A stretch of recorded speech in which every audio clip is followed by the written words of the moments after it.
pagi anak-anak, selamat bertemu kembali di ibadah minggu ini bersama Tante Melin dan teman kita Jacqueline. Mari sebelumnya kita berdoa. Tuhan Allah Bapa kami yang bertahta di dalam kerajaan surga, kami ucap syukur buat kesempatan ini. Kami boleh bersekutu dengan Engkau dan anak-anak di tempat ini. Ini karena kasih dan kemurahan-Mu Bapa buat kami semua. Dan saat ini Bapa, kami mengundang Engkau hadir di tempat ini, Allah Bapa, Allah Putra, Allah Roh Kudus, sehingga kami boleh bertemu dengan Engkau Bapa. Terima kasih Bapa, terima kasih Yesus, terima kasih Allah Roh Kudus. Haleluya. Pujikan. Selamat pagi Bapa, selamat pagi Yesus.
Panjang dan lebar, kasih Yesus panjang dan lebar.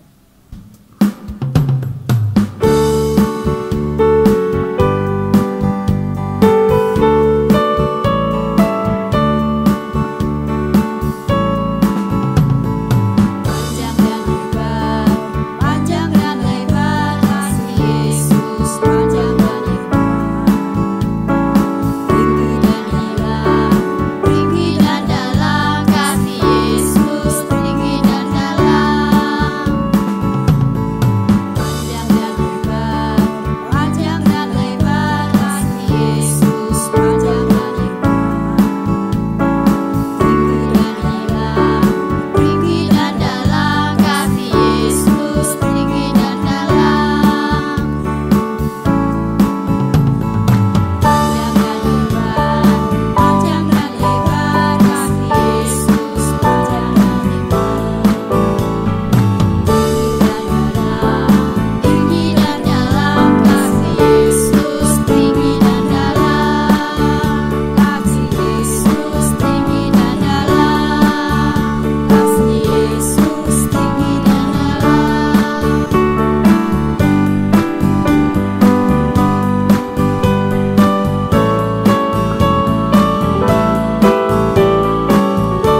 anak-anak kita persiapkan hati kita untuk mendengarkan kebenaran firman Tuhan.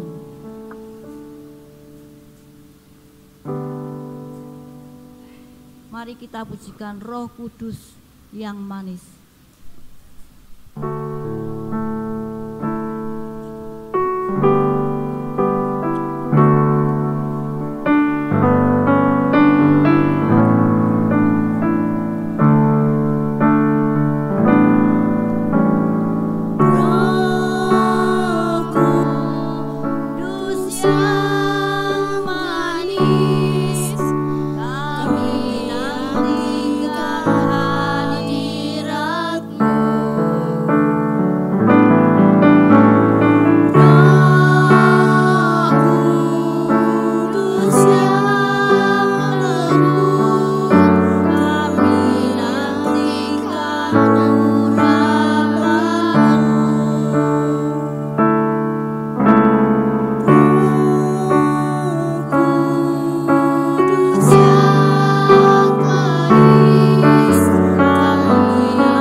Terima kasih Bapak, terima kasih. Di dalam nama Tuhan Yesus kami berdoa dan syukur. Haleluya, amin. Shalom adik-adik semuanya, apa kabar hari ini?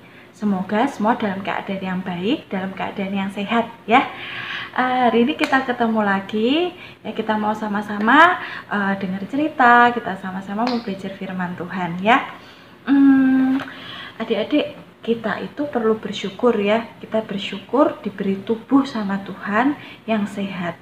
Kita diberi tubuh yang lengkap, kita diberi tubuh yang sempurna ya. Kita punya mata, kita punya hidung, kita punya telinga, kita punya mulut, kita punya tangan, kita punya kaki ya, yang semuanya bisa berfungsi dengan baik ya. Semuanya bisa membantu kita melakukan banyak hal ya. Tahu nggak adik-adik fungsinya anggota tubuh kita ya? Misalnya mata, fungsinya apa sih ya kan, kita semua tahu ya, mata fungsinya buat melihat. Terus kalau telinga itu fungsinya buat apa? Telinga itu fungsinya buat mendengar ya. Kita tahu ya, semua anggota tubuh kita ya itu punya fungsi masing-masing, termasuk yang kecil ya, yang mungkin kalian kira nggak ada fungsinya. Misal apa ya, misal alis nih, alis ya, alis. Mungkin kalian akan mikir, alis tuh fungsinya apa ya? Apa fungsinya biar aku kelihatan tambah cantik, aku kelihatan tambah ganteng, punya alis tebal gitu ya. Alis itu fungsinya bukan cuma buat memperindah wajah kita ya. Alis itu fungsinya buat melindungi mata kita dari air ya. Jadi misalnya nih kita keringetan nih, kita kalau keringetan kan biasa keluarnya dari dahi ya. Nah, alis kita itu berfungsi buat melindungi mata kita supaya mata kita nggak ketetesan langsung nih, ketetesan keringat, ketetesan mungkin kalau kita kehujanan gitu ya. Karena mata kita itu kan sensitif. Jadi alis yang kita kira nggak ada fungsinya ini itu ternyata punya fungsi yang bagus ya, fungsi yang besar buat mata kita ya. Ya begitu juga semua anggota tubuh kita yang lainnya, semuanya punya fungsi masing-masing. Nah adik-adik pernah nggak kita bayangin, semisal nih salah satu anggota tubuh kita, misalnya mata kita nih protes, komplain gitu ya, kalau iri sama hidung gitu, atau mata kita udah capek, udah bosan jadi mata, pengen jadi telinga ya, atau tangan kita mungkin udah bosan jadi tangan, pengennya jadi kaki atau jadi apa ya. Yuk kita mau lihat video ini. Aduh, capek jadi tangan. Aku bosen jadi tangan. Setiap hari aku disuruh ngambil ini, ngambil itu. Capek aku. Enakan jadi si mata. Kerjanya cuman kedip, kedip, kedip. Atau enakan jadi si telinga. Gak pernah gerak-gerak. Pasti dia gak capek. Capek aku jadi tangan. Capek jadi kaki. Kesel. Tiap hari isinya injek yang kotor-kotor. Belum ditambah suruh bau-bau sepatu yang bau, kaos kaki yang bau. Enakan jadi si tangan, tiap hari disemprot-semprot hand sanitizer, bersih terus. Kalau aku si kaki isinya dikasih yang kotor-kotor terus. Capek, kesel. Adik-adik, tadi kita sudah lihat ya, itu baru tangan sama kaki kita loh yang protes, yang komplain gitu ya. Kita bayangin gimana kalau semua anggota tubuh kita pada protes nih ya, saling iri-irinan gitu. Misalnya matanya iri sama mulut, nanti si mulut iri sama telinga, hidung iri sama kaki gitu ya. Gimana coba? Atau gimana kalau semua anggota tubuh kita itu terdiri dari mata? Jadi di sini mata, di sini mata, di sini mata, ini juga mata. Gimana coba? Atau mungkin semuanya tangan semua gitu, di sini tangan, di sini tangan, di sini tangan gitu ya. Pasti kita jadi menakutkan ya, kita jadi seperti monster gitu, atau jadi apa ya, pokoknya nggak bagus ya. Dan pastinya anggota tubuh kita tidak bisa berfungsi dengan baik ya kalau seperti itu. Kita juga tidak bisa melakukan banyak hal ya. Jadi semua anggota tubuh kita ini semuanya saling berhubungan satu sama lain, semuanya punya peran, tugas, dan fungsinya masing-masing ya. Sekarang Tante Angel mau ajak kita buat buka Alkitab ya. Di sini Tante Angel mau ajak kita buka di 1 Korintus pasal 12 ya. Kita nggak usah baca semua, nanti kalian baca sendiri ya. Kalau belum bisa lancar baca, mungkin bisa minta bantuan papa, mama, kakak, atau siapapun buat bacain ya. Di 1 Korintus pasal 12 ayat 12 sampai 31. Jadi di sini itu berisi tentang nasihat Rasul Paulus terhadap jemaat di Korintus ya. Jadi zaman dulu itu ya, jemaat di Korintus tuh sangat diberkati Tuhan ya. Mereka semua tuh punya mendapat talenta yang bermacam-macam gitu ya. Ada yang pintar khotbah, ada yang pintar melayani gitu. Tapi ya mereka itu terancam perpecahan. Karena apa? Ya karena mereka satu sama lain tuh saling merasa pintar sendiri gitu, nggak butuh satu sama lain gitu ya. Mereka lupa gitu kalau mereka semua itu terlihat bagus, terlihat pandai kalau ya sama-sama gitu ya. Makanya mereka diingatkan oleh Rasul Paulus ya, kalau semua anak Tuhan itu dipersatukan, sudah dipersatukan secara rohani menjadi satu tubuh dalam Kristus ya. Di surat 1 Korintus pasal 12 ayat 12 ya. Tante Injil mau bacakan, karena sama seperti tubuh itu satu dan anggota-anggotanya banyak, dan segala anggota itu sekalipun banyak merupakan satu tubuh. Demikian pula Kristus. Ya, jadi Kristus itu satu ya. Kita ini sebagai anggota-anggota tubuhnya Kristus ya, dan kita anaknya adalah anggota tubuh Kristus ya. Di pasal 1 Korintus pasal 12 ayat 27 tadi. Kamu semua adalah tubuh Kristus dan kamu masing-masing adalah anggotanya. Jadi kita ini adalah anggota tubuh Kristus ya. Demikian pula juga di dalam keluarga kita ya. Keluarga kita itu kan terdiri dari beberapa anggota ya. Keluarga kita ada siapa aja sih ya? Ada papa, ada mama, ada anak-anak ya. Masing-masing anggota keluarga punya tugas, punya peran, punya fungsi yang berbeda-beda. Semisal papa ya, papa itu mungkin tugasnya bekerja, cari uang, cari nafkah buat menghidupi keluarganya ya. Kadang-kadang papa capek gitu, kadang-kadang papa juga capek kerja. Nah, kita sebagai anak yang baik gitu ya, kita sebagai anak yang baik bisa bantu apa sih ke papa ya.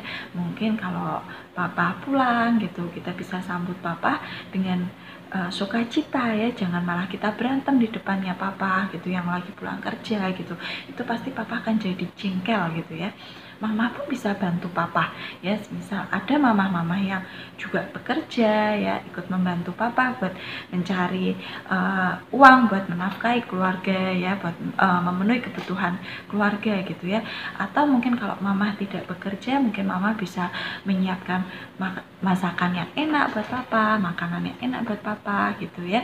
Begitu juga mama punya tugas, mama juga punya kewajiban sebagai seorang mama ya, sebagai seorang ibu gitu. Mama mungkin masak, menyiapkan makanan buat anak-anak, menyiapkan makanan buat papa, membersihkan rumah, membantu kalian belajar ya.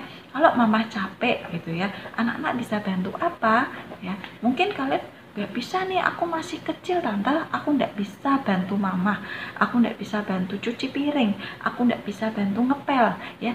Oh, gak masalah ya, kita semua masih sama-sama belajar ya. Kalau anak kecil belum bisa bantu mama cuci piring, bisa bantu apa ya? Mungkin bantu merapikan mainan ya, atau bantu mengembalikan barang yang sudah kita ambil ke tempatnya gitu ya. Papa juga bisa bantu mama, misalnya papa bisa bantu ketika mama repot, papa bantu mama buat jaga kalian, bantu kalian belajar ya. Begitu juga anak-anak ya, kalian semua masih pelajar, tugas kalian adalah belajar ya. Saat ini kita sekolah online ya, mungkin tugas kita terasa banyak gitu ya. Mama sama papa juga bantu kalian buat belajar, dan kalian tugasnya juga ya kalian belajar dengan baik, mengerjakan tugas kalian ya sesuai porsi kalian masing-masing ya. Bisa nggak ya kalau misalnya nih anak iri sama papa, oh enakan jadi papa ya, kalau papa itu nggak usah belajar, papa itu nggak usah buat tugas, papa nggak usah buat PR ya, enak papa pergi jalan-jalan ya. Nah, anak-anak nggak tahu padahal bapak itu pergi ke kantor, papa itu keluar rumah itu papa bekerja ya. Coba kalau anak-anak jadi papa, bisa nggak kalian ya? Atau mungkin papa nih iri sama anak, atau mama iri sama anaknya gitu ya. Enakan jadi anak, capek jadi mama, harus bersih-bersih, harus masak, harus ngurus ini ngurus itu. Enak jadi anak ya. Gimana kalau mamanya jadi anak ya kan? Jadi tiap anggota keluarga itu ya, mereka saling membutuhkan, mereka saling membantu, saling menolong satu sama lain. Ini yang disebut tubuh Kristus ya. Kita sama-sama bekerja, sama-sama melakukan segala sesuatu untuk kepentingan bersama sesuai dengan porsinya masing-masing ya. Anak-anak juga melakukan tugasnya sebagai anak-anak, begitu juga orang tua ya. Dan semua ini kita lakukan buat apa? Buat kemuliaan nama Tuhan ya. Keluarga yang luar biasa itu keluarga yang indah ya, yang bersatu. rukun, damai. Ya, masing-masing orang tahu tugas dan kewajibannya. Maka keluarga kita akan jadi kuat dan utuh, keluarga yang diberkati oleh Tuhan. Ya, jadi adik-adik, mari kita mau jadi anak-anak yang diberkati Tuhan, anak-anak yang berkenan di mata Tuhan. Ya, kita ini anggota tubuhnya Kristus loh. Ya, jadi kita ini punya fungsi, ya, kita semua punya fungsi sesuai dengan porsi kita masing-masing. Ya, maka jangan suka mengeluh, ya, jangan suka iri. Ya, misalnya kakaknya iri sama adik, ya, atau kakaknya iri sama orang lain, sama anak lain, atau ya jangan suka iri, itu aja ya, jangan suka mengeluh, ya, karena kita semua punya fungsi kita masing-masing, siapapun kita, ya, kita berharga di mata Tuhan, ya. Oke, hari ini itu aja ya, kita sama-sama belajar, kita menjadi anggota tubuh Kristus, ya, yang baik, yang sesuai, yang berkenan di hadapan Tuhan, ya. Mari adik-adik, Tante mau ajak kita sama-sama berdoa. Kita mau minta Tuhan biar kita boleh jadi anak-anak yang luar biasa. Tuhan Yesus, terima kasih Tuhan, kami sudah mendengarkan firman-Mu Tuhan. Ajari kami Tuhan, biar kami ini boleh menjadi anak-anak yang baik Tuhan. Kami boleh menjadi anak-anak yang sesuai dengan kehendak-Mu Tuhan. Biarpun kami masih kecil Tuhan, tapi kami tahu kami adalah anggota tubuh-Mu Tuhan. Jadi kami mau Tuhan menjadi anak-anak yang luar biasa, sehingga kami boleh menyenangkan hati-Mu Tuhan, kami boleh menyenangkan orang tua kami boleh menyenangkan orang-orang di sekitar kami. Dan saat ini Tuhan, kami bersyukur Tuhan, kami sudah mendengarkan firman-Mu, biar kiranya Tuhan firman-Mu boleh menjadi rema Tuhan dalam hidup kami. Sebentar Tuhan, kami mau mengakhiri ibadah sekolah minggu kami hari ini. Terima kasih Tuhan, biar Engkau Tuhan yang selalu Tuhan menyertai kami Tuhan, dimanapun kami berada. Terima kasih Tuhan Yesus, dalam nama Tuhan Yesus kami sudah berdoa. Haleluya, amin. Adik-adik, setelah kita mendengarkan firman Tuhan, mari kita melakukan firman Tuhan dengan setia setiap hari. Amin. Mari kita akhiri ibadah kita hari ini. Kita mengucapkan shalom, shalom, damai sejahtera Allah bagi kita semua. Shalom, shalom, damai Allah turun ke atasmu sekarang. Shalom, shalom, damai Allah sekarang dan selamanya. Seperti sungai yang mengalir lembut gemercik, seperti burung merpati damai surgawi. Shalom, shalom, diberkatilah kau sekarang. Berkat atas nama Bapa dan Roh Kudus. Amin. Tuhan Yesus memberkati.